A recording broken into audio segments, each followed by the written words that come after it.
Deus soberano, Deus onipotente, Alfa, Ômega, princípio e fim das nossas vidas. Deus misericordioso, Deus bondoso, Deus amoroso. Ó Pai, nos colocamos nessa hora mais uma vez passando em tua presença para pedir neste momento a tua direção, Pai. Rei da glória, Pai amado, eu peço que o Senhor diminua, meu Pai, e que o Senhor cresça em mim. Deus da glória, Pai amado, que as palavras que forem lançadas aqui, ó Deus, que não venham de mim, Pai Santo, mas que sejam usadas por ti, Pai, para transformar o teu povo. Ah, Deus da glória, para trazer nele, Rei da glória, uma mudança tão grande, ó Pai. Que a sociedade note que nós não somos crentes em vão, mas que temos carregado a nossa cruz. Ai, de amor, Pai querido, fale com cada um de nós. Abre os nossos corações, as nossas mentes, nosso intelecto. Por favor, Senhor, fale conosco. Não aquilo que nós queremos ouvir, ó Pai, mas aquilo que nós precisamos ouvir, ó Deus. Rei da glória, Pai amado, eu entrego este momento na tua mão. Vem estar conosco permanece. Em nome do amor de Cristo Jesus. Amém.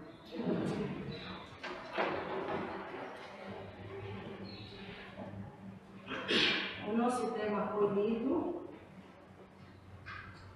A passagem também já foi lida. Nós iremos fazer uso de várias passagens, mas aquela passagem é a passagem base. Jesus dizia isso aos seus discípulos. Quando fizeram uma pergunta,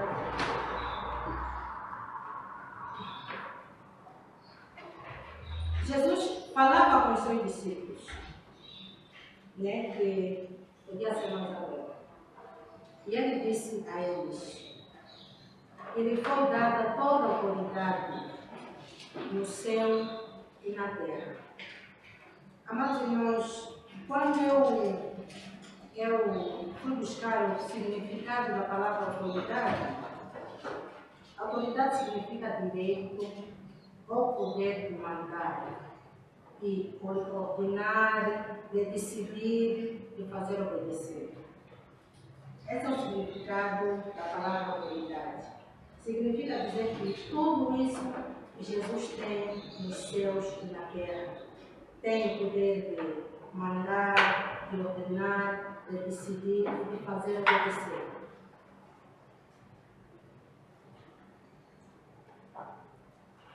Hoje vamos falar de 4 poderes que tem no universo. Nenhum deles está na mão do ser humano, nenhum deles pode ser manipulado pelo ser humano, portanto, também não podem ser corrompidos. Os 4 poderes que nós iremos falar hoje são responsáveis pela maior transformação que a raça humana não pode produzir por si mesma. Que toda a ciência, toda a tecnologia, toda a cultura, todo e qualquer que seja o armamento, não pode jamais produzir uma criatura e fazer com que esses poderes que só Cristo tem operem nesta mesma criatura. Primeiramente, amados irmãos, vamos falar sobre o poder da cruz.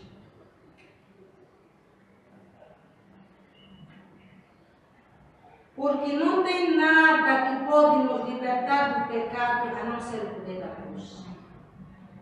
Por mais que você, eu, todos nós exercemos cargos superiores, não importa onde quer que você esteja, pode ser ministro, presidente, não é capaz de perdoar pecados a não ser o poder da cruz. Não há. Não tem nada na terra que pode apagar os teus pecados. Não tem nada na terra que pode apagar os meus pecados, a não ser o poder da cruz. No livro de Romanos, capítulo 6, versículo 6, diz o seguinte: pois sabemos que a nossa natureza pecaminosa já foi morta com Cristo na cruz, a fim de que o nosso eu, pecador, fosse morto. E assim não sejamos mais escravos do pecado. Muitos de nós, amados irmãos, escolheu não ser escravo do pecado porque abraçou o poder da cruz. Muitos de nós que aqui estamos escolhemos não sermos escravos do pecado porque abraçamos o poder da cruz. Porque entre nós os humanos, os nossos tribunais, para que você vai, por exemplo, deixar alguém, você precisa ter prova do delito que a pessoa cometeu, do erro, da culpa que a pessoa cometeu. Quando você vai para um tribunal para queixar alguém, ou você é queixado em um tribunal, a pessoa que te queixar tem que apresentar culpa.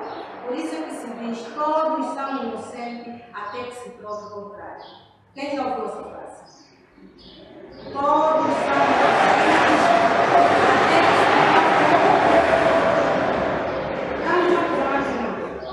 se todos são inocentes até que se prove o contrário. Mas na lei de Deus é totalmente o inverso. Na lei de Deus todos somos culpados até que alguém pague a dívida. Todos somos culpados até que alguém pague a dívida. Porque a palavra do Senhor, até no livro de Romanos 3:23, diz: todos pecaram e destituídos estão da glória de Deus. Todos quem? Todo ser humano. Antes mesmo de você até saber que você é pecador, você, ao nascer aqui, você já é um pecador. Porque a partir do momento que a tua mãe te concedeu, já te concedeu pelo pecado. Por isso é que a criação humana, por natureza, é pecadora. A criação humana, por natureza, é pecadora. Mas a cruz de Cristo, amados irmãos, é uma das maiores demonstrações do poder de Deus para a redenção do homem. A cruz de Cristo é uma das maiores demonstrações do poder de Deus para a redenção do homem. Mas afinal de contas, vamos a falar de cruz. O que é que há de muito importante nessa cruz? O que é que há de muito importante nessa cruz? Primeiramente, amados irmãos, a cruz é um misterioso paradoxo. Porque, ao mesmo tempo que você vê naquela cruz, quando Jesus Cristo foi crucificado, houve uma grande violência contra ele. Foi maltratado, chicoteado, mas você vê também naquela cruz uma grande demonstração, uma grande declaração de amor para o ser humano. Naquela mesma cruz. Ali naquela cruz, o santo tomou o lugar do pecador. O inocente naquela cruz tomou o lugar do culpado pelos nossos pecados.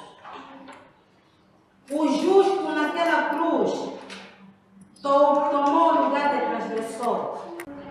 Na cruz de Cristo, a dor de Cristo se transformou em alívio de muitas dores. Na cruz de Cristo, a angústia de Cristo, a ferida dele, tornou-se o remédio para as nossas enfermidades. Naquela cruz, amados irmãos, o castigo de Cristo se tornou justiça para nós. Amém, irmãos? Em segundo lugar, aquela cruz resolve todos os problemas que nós como humanos temos. Dos mais profundos aos mais simples. Nós sabemos que Deus ama o ser humano, por isso ele fomos criados à sua imagem, à sua semelhança, por amor de Deus. Ele ama o ser humano, mas ele é justo. Deus é santo. Então, ele amando o ser humano, ele fez para que o ser humano andasse em santidade e que continuasse debaixo da proteção de Deus. Mas não é isso que acontece no dia de hoje. Não é isso que acontece no dia de hoje. Quando eu estou a dizer em andar em santidade, amados irmãos, não vamos confundir, nós não somos santos, porque não existe ninguém santo a nível do nível de Deus. Não existe. Deus é o santo por excelência. Mas Deus quer que nós sejamos santos. De que maneira que nós sejamos santos? Nos separando do pecado. Muitas das vezes nós pecamos por excelência. Não porque nós não temos conhecimento daquele pecado, mas porque nós queremos desafiar para ver o que vai dar se nós fizermos isso aqui. Nós muitas das vezes pecamos propositadamente. E não fomos para isso que fomos criados. Nós fomos criados para nos separarmos do pecado, adorarmos a Deus, amá-lo e amarmos uns aos outros. Foi para isso que Deus nos criou. Então, Romanos capítulo 5, no versículo 12, ele diz assim: portanto, assim como por um só homem entrou o pecado no mundo, pelo pecado a morte, assim também a morte passou a todos os homens, porque todos pecaram. Essa morte que passou para todos os homens é uma morte física. Todos os homens fisicamente morrerão. Mas agora, vai depender de qual é o tipo de vida que nós escolhemos, porque a cada dia que passa, nós temos uma escolha. Todos os dias nós somos desafiados a escolhermos que caminho seguir. E de acordo com aquilo que nós escolhermos, nós também estamos a escolher que tipo de morte nós teremos. Porque todo ser humano fisicamente morre, mas espiritualmente há uma outra vida. Para isso é que Jesus Cristo se entregou, para que o ser humano não morra completamente, mas para que aquele que lhe segue tenha a oportunidade de encontrar a vida dele. Todo pecado, amado irmão, não agrada a Deus. Não agrada a Deus porque, primeiramente, Ele é um Deus santo. Em segundo lugar, Ele é um Deus do amor. Então, o pecado não agrada a Deus. Não agrada a Deus. O pecado não agrada nem um pouco. Porque nós, ao cometermos pecados, principalmente propositadamente, porque há muita gente que comete pecado propositadamente, muitos de nós temos consciência do que nós fazemos e fizemos mesmo assim. Então, quando nós cometemos esse tipo de pecado, conscientemente, nós estamos a ser desobedientes, estamos a ser filhos rebeldes. Estamos a ser filhos desobedientes. E a palavra do Senhor no livro de João 3,33 nos diz o seguinte: por isso, quem crê no Filho tem a vida eterna. O que todavia se mantém rebelde contra o Filho não verá a vida, mas sobre ele permanece a ira de Deus. Estamos a falar do Filho, estamos a falar de Jesus Cristo, Filho unigênito de Deus, que foi dado a nós para que todo aquele que crê nele não pereça, mas que venha a ter a vida eterna na vida. Nós temos uma condição muito boa. Essa vida que nós temos aqui é totalmente passageira, todos nós sabemos. Mas é necessário nós investirmos para que nós possamos encontrar essa vida eterna, um caminho de luz, um caminho de paz. Nós podemos encontrar isso se nós fizermos tudo isso depende de nós. Amados irmãos, o nosso Deus é tão rico em misericórdia e traçou um plano perfeito para salvar o ser humano. O plano da encarnação e da substituição. Deus manda aqui Jesus Cristo como verdadeiro homem e como verdadeiro Deus. Porque nós sabemos que Jesus Cristo, quando viveu aqui, era 100% Deus, 100% homem. Não existe ninguém igual a ele. Que seja 100% Deus e que seja 100% homem.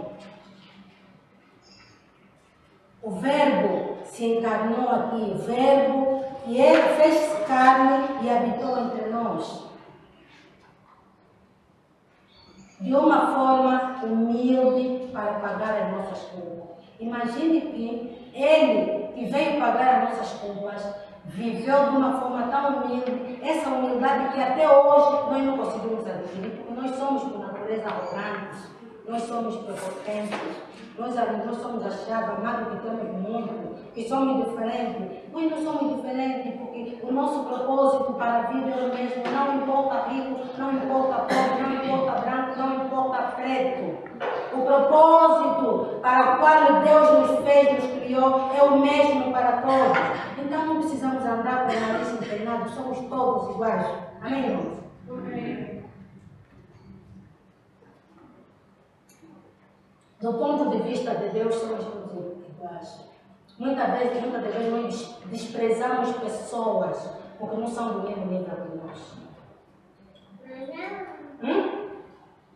Muitas vezes nós desprezamos pessoas que não são do mesmo nível que nós.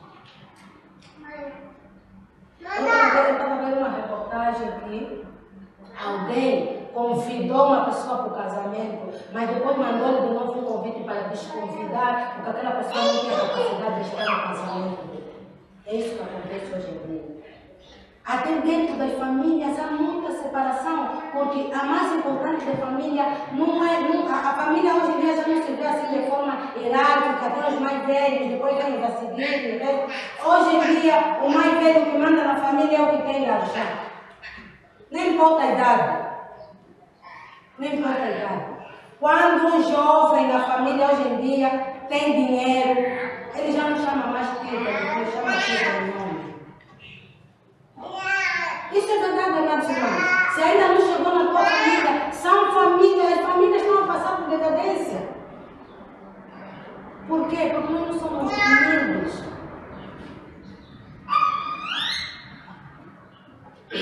A cruz de Cristo, na cruz de Cristo aconteceu o maior de todos os milagres. O maior de todos os milagres aconteceu aí na cruz de Cristo.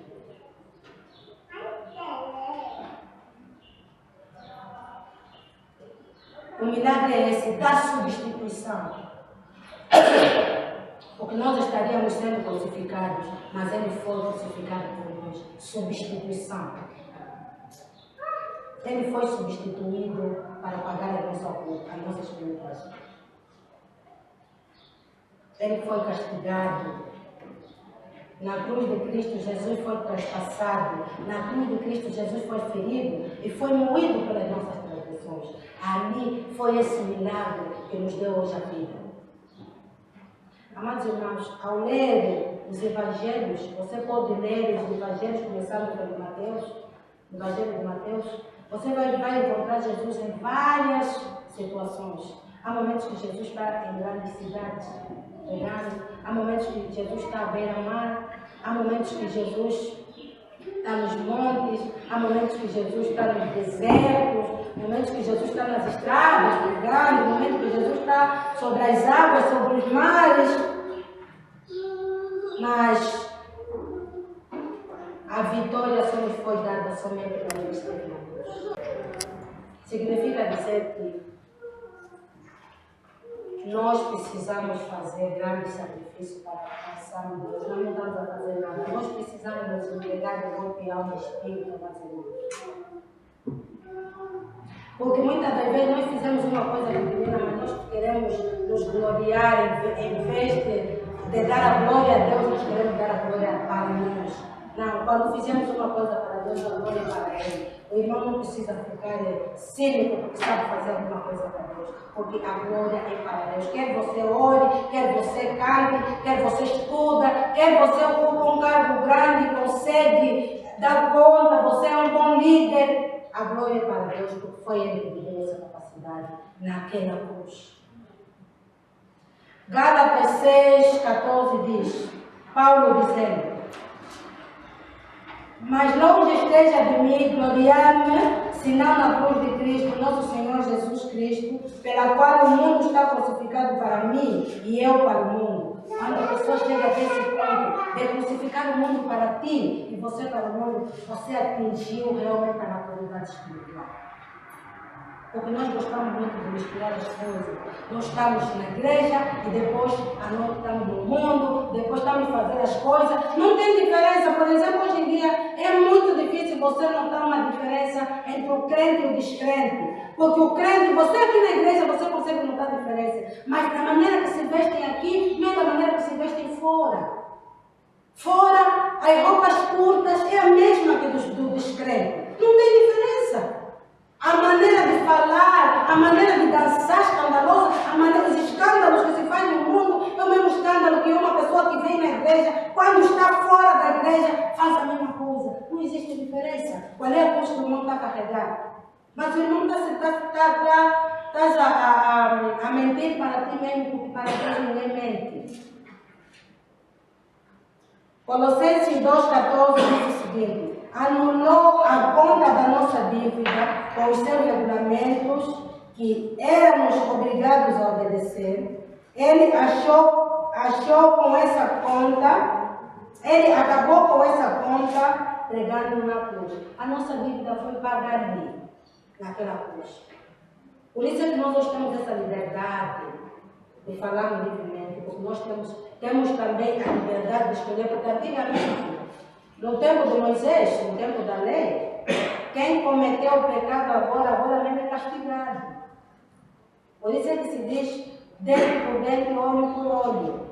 Mas nós hoje, como temos o livre-arbítrio, vocês escolhem o que fazer. Nós viemos aqui na igreja, fingimos que somos crentes, e quando chegamos na rua, nós vamos fazer pior que os crentes. Até o diabo abre a boca e diz: nem eu consigo fazer isso. O diabo nos admira das coisas que nós fizemos lá fora.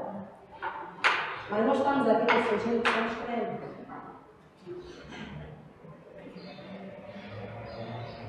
Amados irmãos, quando a dívida é paga, o pecado é perdoado, Deus então me reconciliou com Ele e o nosso relacionamento foi estabelecido.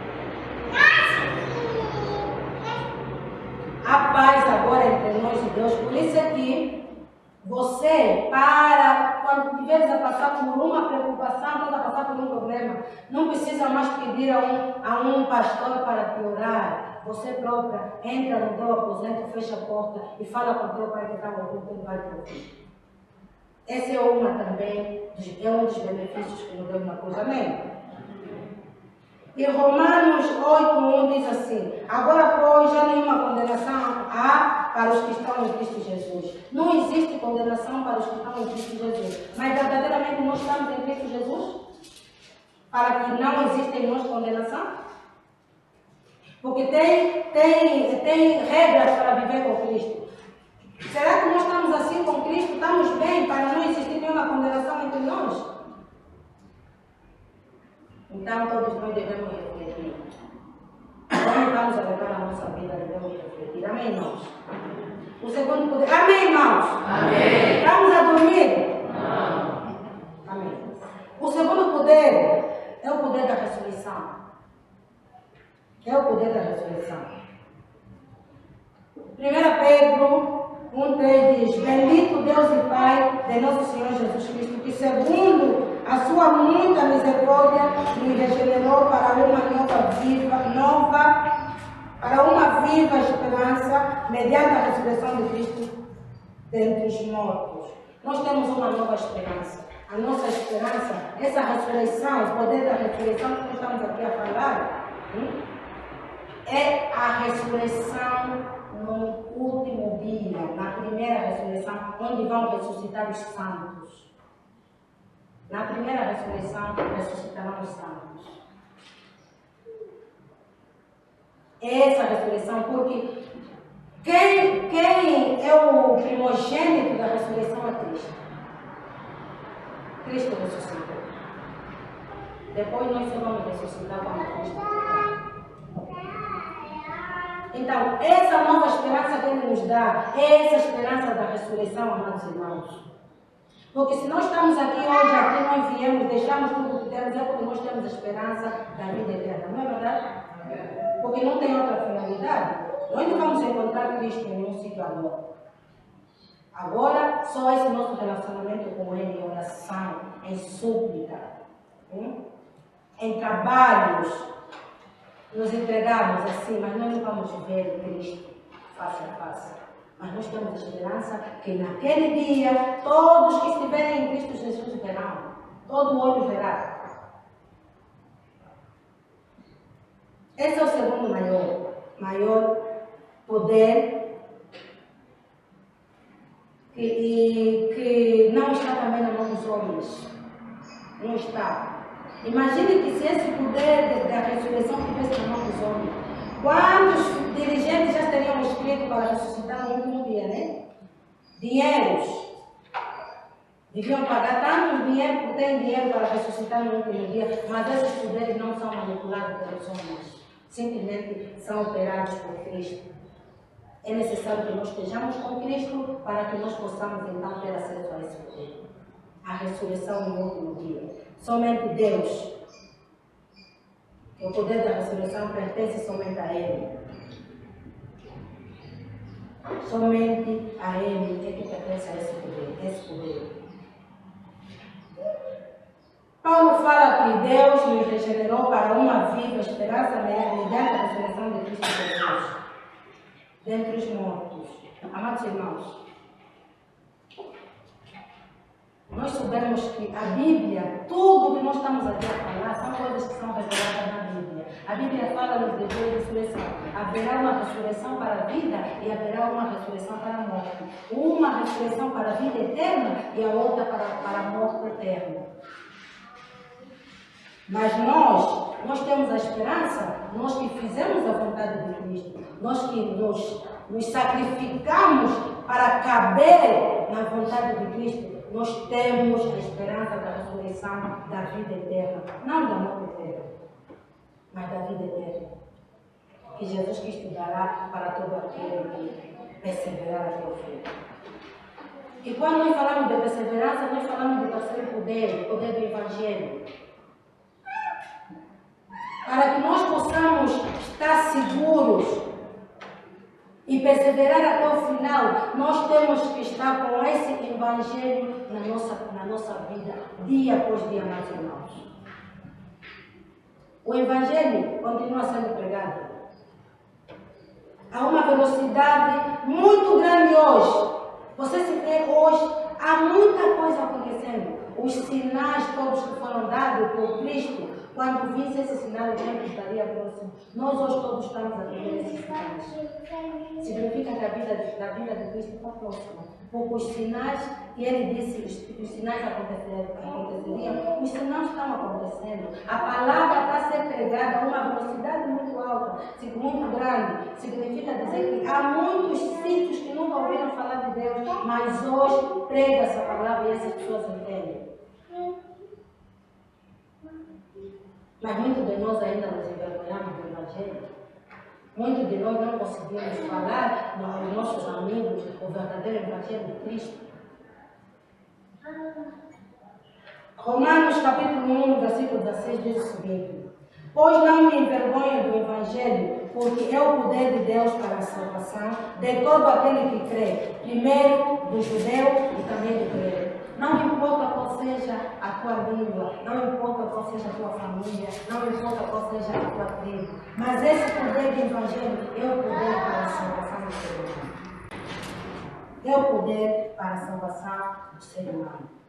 Se a cruz me liberta do pecado, a ressurreição me livra do poder da morte. Eu disse que a morte eterna. As promessas do Evangelho me asseguram que estarei seguro com Cristo no fim dos tempos.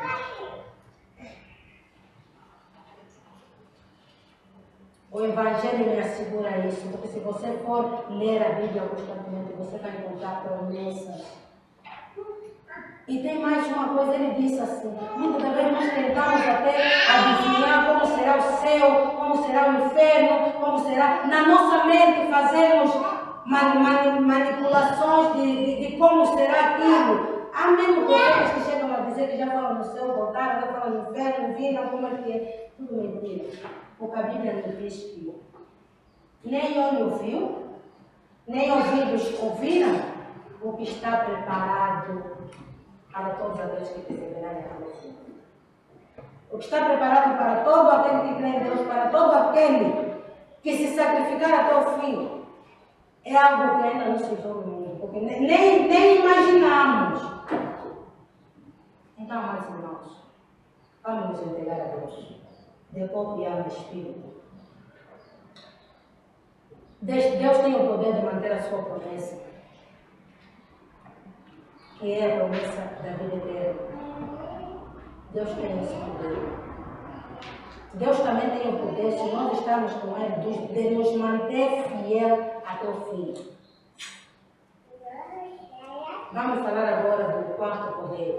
Todos esses poderes que eu estou aqui a me referir não são operados pelos homens. Nem são corrompidos, nem manipulados. É algo que cada um de nós conscientemente tem que fazer a sua escolha.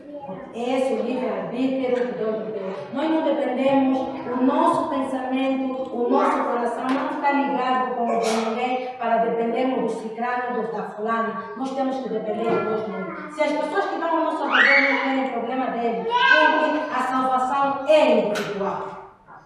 Não existe ninguém que vai ser salvo porque o teu pai creu em Deus e os filhos todos vão ser salvos. Depende do que a salvação é pela fé. 1 João, capítulo 5, no seu versículo 4 e 5. Amados irmãos, como eu estou a ler muitos livros, os irmãos até podem anotar que quando chegarem em casa vão ler, para entenderem muito bem a mensagem da salvação, o plano da salvação do ser humano. 1 João 5, 4 a 5 diz: porque todo o que é nascido de Deus vence o mundo. E esta é a vitória que vence o mundo, a nossa fé. Quem é que vence o mundo, senão aquele que crê ser Jesus, o Filho de Deus? Nós temos uma batalha aqui no mundo. O mundo é uma batalha muito grande e nós precisamos vencer todos os dias, mas só vence aquele que crê que Jesus Cristo é o Filho de Deus. Essa é a nossa a vitória que nós temos, é a nossa fé, que nos dá a vitória para vencermos esse mundo. Porque se nós não temos fé em Cristo, nós vamos fazer tudo que o mundo nos apresenta, que o mundo nos oferece. Mas o que nos faz não fazer é porque nós temos temor a Deus. Você sabe que eu vou chegar até aqui e até ali não vou passar. Nós como crente, nós sabemos qual é o nosso limite. E se você estiver num lugar, por exemplo, eu vou a uma festa. Nós sabemos quais são as festas que nós como crente podemos ir.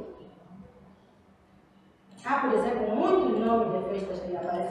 Festa, não sei se é de calções, festa de isso, daquilo, muitos nomes que às vezes aparecem. Você, como crente, sabe de que tipo de festa?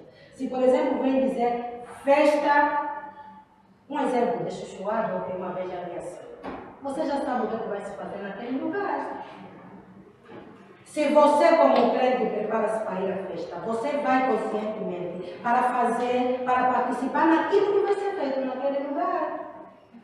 Você não chega aí e diz: que surpresa, afinal a festa é assim. Não, você já sabia que seria assim. Porque a princípio você já foi convidado para isso. Então é necessário que nós possamos saber escolher em que lugar nós devemos frequentar. De que forma é que nós devemos dançar? Há danças escandalosas que você sabe que você, como crente, não precisa fazer aquele escândalo. Há sítios onde as mães não são crentes, às vezes, nem nada, mas as mães ficam chateadas. Mas dançar assim por quê? Você, como crente, você já escolheu a tua cruz, você já está levando a tua cruz, você não precisa fazer parte daquele cenário. Amados irmãos, O poder da cruz nos anula da condenação, primeiramente. O poder da ressurreição nos vence-nos da morte, já falei. O poder do Evangelho garante a minha salvação. O poder da fé me ajuda a vencer o mundo. Chegar às portas do céu, porque para você chegar às portas do céu, é necessário que você vence o mundo. Só vence o mundo. E a Bíblia é bem clara em dizer que o mundo jaz no maligno. E esse mundo que jaz no maligno é onde nós estamos inseridos. Nós estamos nesse mundo que jaz no maligno. Aí vem o momento para usarmos o nosso poder de escolha. O mundo jaz no maligno.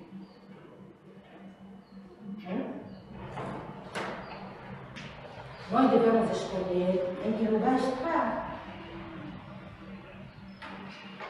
Esse mundo é perigoso e o mundo é contra os crentes, porque os crentes vêm com essa linguagem de temos que fazer o certo, temos que fazer o certo, e o mundo quer fazer o errado, porque o mundo anda na contramão de Deus. E nós, os crentes, se seguirmos o mundo, também andaremos na contramão de Deus. Mesmo vindo aqui assistir o culto, você pode estar andando na contramão de Deus, amado. Por quê? Porque você, para Deus, ou você segue ou você não segue, não tem meio. Dizer não, eu estou fadando, pelo menos vou também no seu meio, vão me dar também um meio lugar. Não existe isso. Ou você segue a Deus, ou você é de Deus, ou você é do diabo. E a partir do momento, amado irmão, que você está a fazer as coisas do mundo, você não escolheu ser do diabo, mas você está com o diabo. Porque nós temos um livre-arbítrio dentro de nós. Muitas das vezes não precisa dizer, você confessar que você está com o diabo, mas as suas ações mostram que você é seguidor de Satanás, de Lúcifer. Você é seguidor de Lúcifer. Muitas das vezes as nossas ações mostram isso, amado irmão. Nós sabemos que muitos que passaram antes de nós, os crentes no passado, foram totalmente foram castigados, sofreram até coisas que não estão fazendo hoje. Nós hoje não sofremos castigo porque você crê em Deus. Se você falar de Cristo abertamente, você não é castigado. Pelo menos nós estamos num país que isso não existe. Mas os que nos antecederam, se você for para o livro de Hebreus e ler os heróis da fé, você vai ver os nomes que constam na lista dos heróis da fé, e você vai ver os feitos desse homem. Foram muitos castigados. Foram mortos injustamente, de uma forma bárbara e brutal. E em nenhum momento eles negaram esse evangelho. Mesmo metendo armas em frente, eles preferiram escolher Cristo. Esses sim perseveraram até o final. E os seus nomes, hoje em dia, estão escritos no livro dos heróis da fé. Será que, se Jesus Cristo mandar aqui alguém agora hoje para vir fazer mais, vamos dar um exemplo, aumentar mais um livro na Bíblia, será que nós podemos também constar nos heróis da fé? O que é que nós temos feito para Deus? Ele já fez por nós, Jesus Cristo. O que é que nós temos feito para Ele? O que é que nós temos feito, amado? É uma reflexão que cada um de nós vai fazer. Jesus Cristo já fez tudo isso que eu mencionei aqui. O que é que nós temos feito hoje para Ele? Qual tem sido a nossa vida com Ele? Como nós temos carregado a nossa cruz? Porque a Bíblia diz, quem quiser vir após mim, negue-se a si mesmo, pegue a sua cruz e siga-me. Qual é essa cruz que nós estamos a carregar? Relaxado?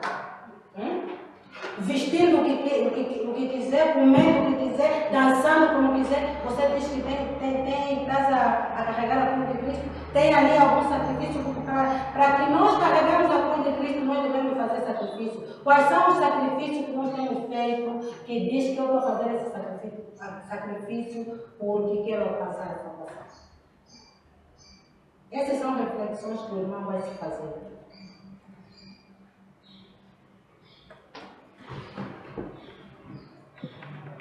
Eu queria terminar, amados irmãos,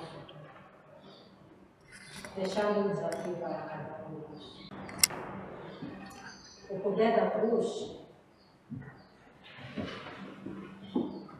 o poder da ressurreição, o poder do Evangelho e o poder da fé não são usados por imposição. É uma escolha. Porque Deus não vai violentar a nossa zona, o nosso coração para nos obrigar a fazer tudo isso. Deus não vai fazer isso. Pelo contrário, Deus nos convida a nos submetermos a esse poder. Amados irmãos, faça hoje a tua escolha.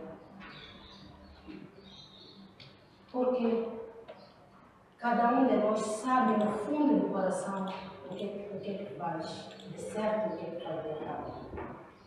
As pessoas até há coisas erradas que você faz, que as pessoas até não têm. Mas Deus, nós estamos adorando a Deus que vem todo esse segredo. Um Deus que é visível. Faça hoje a tua escolha, meu irmão. Faça hoje a tua escolha. E segue esse Deus para que você no final, para que eu no final, para que nós no final possamos ter acesso à vida eterna. Que Deus diga-nos abençoar esta palavra em nossos corações. Oremos a Deus. Soberano Deus, Pai de eternidade, te rendemos graça ao Santo por Deus bom e a tua misericórdia se estende de geração em geração. O teu amor, o teu zelo, o teu cuidado, Senhor. Ó Deus, tem nos seguido dia após dia, Pai de amor. Obrigada, Deus, por esta palavra. Eu sei que da mesma forma que mexeu comigo, mexeu com os irmãos também. Precisamos tomar uma decisão, Senhor. Mas estamos a ser sinceros, Pai Santo, que sem ti nada podemos fazer. Deus, precisamos da tua ajuda. Porque há comportamentos em nós que precisamos que o Senhor trabalhe, há áreas da nossa vida, ó Pai, que precisamos que o Senhor trabalhe para que nós possamos deixar esse ou aquele vício, Pai. Há vícios em nós que não tem sido fácil deixar, Senhor. Precisamos da tua ajuda. Porque todos nós que aqui estamos, Senhor, nós almejamos a vida eterna. Nós queremos, Pai Santo, estar com o Senhor no final e poder dizer como Paulo disse: guardei a fé, completei a carreira. Nós queremos completar a carreira e guardar. E naquele dia, Senhor Jesus, Pai amado, estar contigo naquele lugar que o Senhor preparou para todos aqueles que te amam, para todos aqueles que buscam em espírito e em verdade. Nós queremos completar esta carreira, Pai. Guardar a fé e estar contigo naquele dia, Pai Santo. Por amor ao teu nome, Senhor. Trabalha em todas as áreas da nossa vida. Aquelas áreas que ainda não foram mexidas, Pai, que impedem que aunque nós tenhamos um bom relacionamento contigo, trabalhe nessas áreas, Pai. Porque muitas das vezes nós somos convencidos, mas não somos convertidos, Pai. Nós nos convencemos que somos cristãos, mas não somos, Pai de amor. Por amor ao teu nome, trabalha na nossa vida, Senhor. Trabalha na vida dos meus irmãos aqui presentes, trabalha na vida de todos que aqui estão, porque carecemos, Pai, da tua ajuda. Regadora, nós nos entregamos a ti. E esperamos, Pai, que o Senhor trabalhe. Nós demos a liberdade para que o Senhor trabalhe em nós. para que o Senhor mexa com as nossas estruturas, Pai, e tira tudo que não te glorifica, que ainda está em nós. Nós te pedimos esses favores, porque nós sabemos que só tu operas, Pai. Só tu operas esses poderes. E somente, Rei da Glória amado, Jesus Cristo, através de Jesus Cristo, nós possamos, Senhor Jesus, usufruir desses poderes, Pai. Que não são nem manipulados pelos homens, nem corrompidos pelos homens. Não está, Rei da Glória, ao alcance do ser humano, mas somente do nosso Senhor e Salvador Jesus Cristo. Por amor ao teu nome, Senhor, trabalha em nossas vidas. É o que te pedimos e já te agradecemos na certeza de que o Senhor já está fazendo a tua parte em nós e que o Senhor está nos transformando. Em nome do Cristo Jesus, nós oramos. Amém.